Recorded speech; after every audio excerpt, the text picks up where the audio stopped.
मुज़ाकरात PTI के साथ हुकूमत जो है अब वो राह फरार अख्तियार कर रही है, मुज़ाकरात से पीछे हट रही है। ये क्या मामला है हम आपको बताते हैं। अली अमीन गंडापुर और बैरिस्टर गौहर उनके साथ मुलाकात जनरल आसिम मुनीर की हुई थी। ये बात कन्फर्म हो गई और फिर आगे क्या मामलात हुए ये भी हम आपके सामने रखते हैं।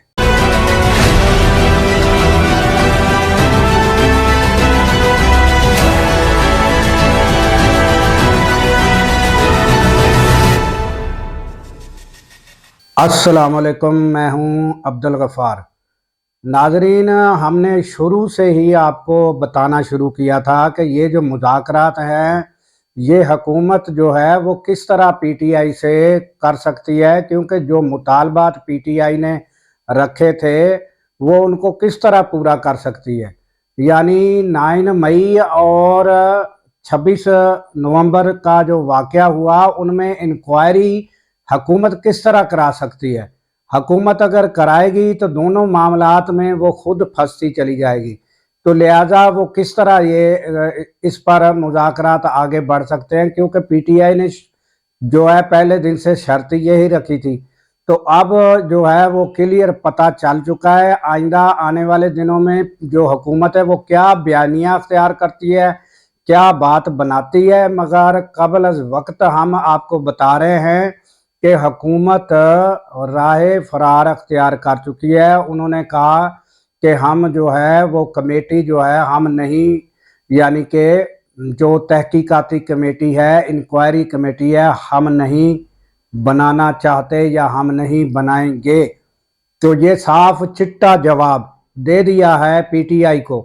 अब पीटीआई का अगला लाहा अमल क्या होता है कि वो क्या करती है। बहरहाल ये है कि ये मुज़ाकरात क्यों किए जा रहे थे, जबकि एंकर हजरात और सबको पता था कि ये आगे नहीं बढ़ने, मगर इमरान खान का कहना था कि इनका यानी रौला मुकाया जाए कि ये जो रौला डालते हैं कि हमसे मुज़ाकरात नहीं करते, हमसे नहीं करते, इनका ये शौक भी पूरा कर दिया जाए।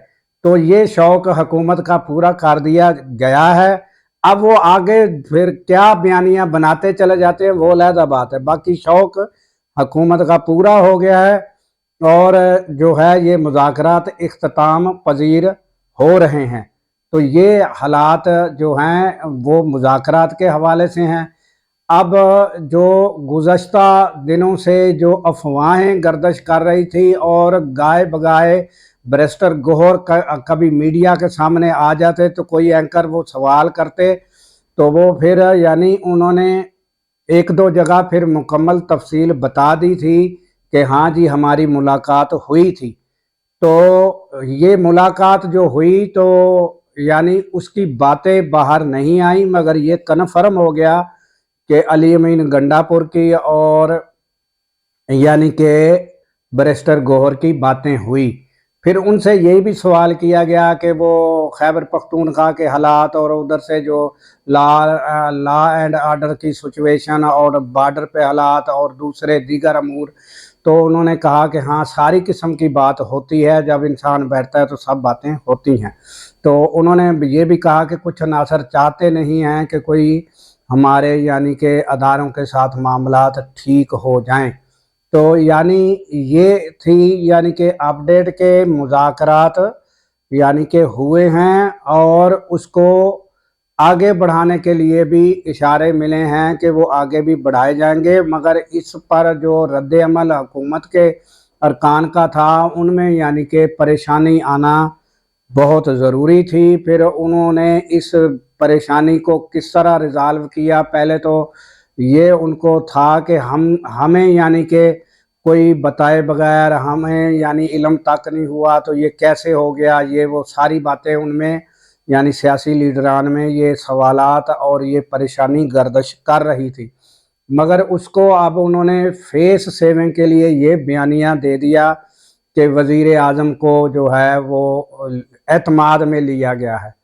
भाई चलो ठीक है, एतमाद में लिया गया है, आप ऐसे ही राज़ी रहें اور اب جو آنے والے دنوں میں ناظرین جو اینکر ہیں انہوں نے تازہ ترین جو اپڈیٹ دی ہے، جن کی گہری نظر ہے، جو قریب سے دیکھ رہے ہیں، انہوں نے بتایا ہے کہ یعنی کہ اب آنے والے دنوں میں عمران خان کا بیانیہ جو ہے وہ یہ ہوگا کہ ہم جو اب مذاکرات کریں گے تو وہ ہمارے مذاکرات ہوں گے یعنی کہ اداروں کے ساتھ ہی، ہمارے یہ حکومتی وزراء کے ساتھ یعنی کہ نہیں ہوں گے، یعنی اسٹیبلشمنٹ سے ہوں گے، مگر وہ بھی جوائنٹ جو کمیٹی وہ بھی، اور ساتھ چاروں افواج کے سربراہان کی موجودگی میں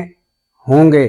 تو وہ اس کا اس لیے اظہار خیال یا اس لیے آنے والے دنوں میں یہ مطالبہ رکھا جائے گا کہ جب افواج پاکستان کے چاروں سربراہان موجود ہوں گے تو اس میں یعنی کہ پھر کسی کو یہ نہیں ضرورت پیش آئے گی کہ کوئی بیچ میں گرانٹر پڑ جائے، تو گرانٹر کی بھی ضرورت نہیں ہوگی، پھر جو بھی مذاکرات ہوں گے اس پہ عمل کیا جائے گا۔